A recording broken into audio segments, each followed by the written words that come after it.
বিভিন্ন ক্যাম্পাসে আমরা ছাত্রদল, শিবির এবং ছাত্রশক্তির নেতাদের মধ্যে উত্তেজনার খবর পাচ্ছি।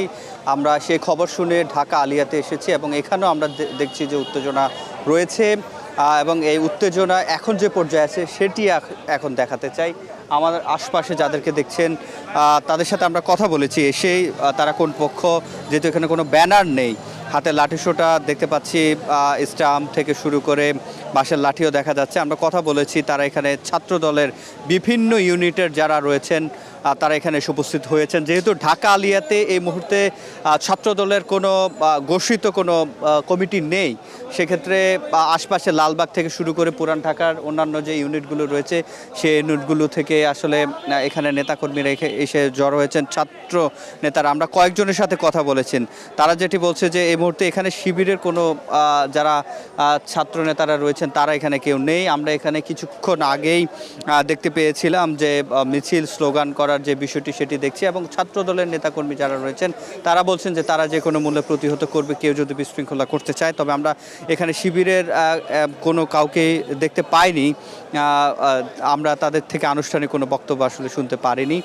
তবে ঢাকা আলিয়ার একেবারে সামনের যে উত্তেজনা সেটি আসলে এখন যেহেতু এক পক্ষ রয়েছে, এখানে কোনো অনাকাঙ্ক্ষিত ঘটনা আমরা দেখিনি। এখানে যে ঢাকা আলিয়ার যিনি অধ্যক্ষ তিনিও এখানে এসেছেন। আমরা আইন শৃঙ্খলা বাহিনীর সদস্যদেরকে দেখতে পেয়েছি, তারাও একটা অবস্থান নিয়েছেন যাতে কোনো অনাকাঙ্ক্ষিত ঘটনা না ঘটে, সেজন্য তারাও তৎপর রয়েছে। তবে ছাত্রদল যেহেতু এখানে একাই অবস্থান করছে, সেক্ষেত্রে এখন পর্যন্ত কোনো অপ্রীতিকর ঘটনা আমরা ঢাকা আলিয়াতে দেখতে পাইনি। তবে এই ঘটনার যে সূত্রপাত তার কিছু রেশ আমরা জেনেছি যখন বিশেষ করে জগন্নাথ বিশ্ববিদ্যালয়ে এখানে বেশ কয়েকজন আহত হওয়ার ঘটনা ঘটেছে, ত্রিপাক্ষিক যে সংঘর্ষ, সেই সংঘর্ষে তারপরে এই উত্তেজনাটা এখানে ছড়িয়েছে। এবং এখানে যারা ছাত্রদল কর্মীরা রয়েছেন তারা যেটি দাবি করছেন যে এখান থেকে ঢাকা আলিয়া থেকে শিবির কর্মীরা তারা জগন্নাথে গিয়েছেন এবং সেখানে সংঘর্ষের সময় উপস্থিত ছিলেন, সেটি খবর পেয়ে তারা এখানে আসলে আশপাশের যে ইউনিটগুলো রয়েছে, ঢাকা আলিয়াতে যেহেতু আনুষ্ঠানিক কোনো ইউনিট নেই, তারা এখানে এসে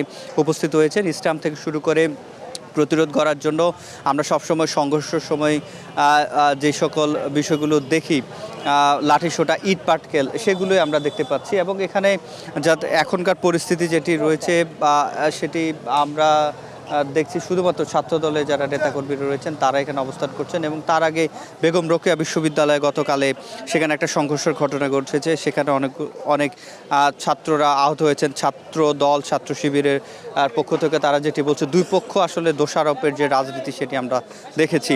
এবং মাঝখান দিয়ে যুক্ত হয়েছে ছাত্র শক্তির নেতারা, বিশেষ করে যোগসূতে আমরা দেখেছি যে ছাত্র শক্তির যারা নেতা রয়েছেন তারাও আসলে আহত হয়েছেন। এখানে আইন শৃঙ্খলা বাহিনীর সদস্যদেরকে আমরা দেখতে পেয়েছি, তারা তাদের যেই এখানে লাইফ জ্যাকেট সহ শুরু করে যে বিষয়গুলো রয়েছে, বুলেট প্রুফ জ্যাকেট কিংবা তাদের যে প্রস্তুতি রয়েছে সংঘর্ষ এড়াতে, সম্ভাব্য সংঘর্ষের কথা শুনে তারা যেহেতু এসেছেন। এবং আমরা এখানে ইট পাটকেল সেটি তো আমরা দেখতে পাচ্ছি। তবে এখন পর্যন্ত এখানে কোনো ধরনের আহত হওয়ার ঘটনা আমরা দেখিনি, কারণ এখানে একটি পক্ষ যেহেতু অবস্থান করছে।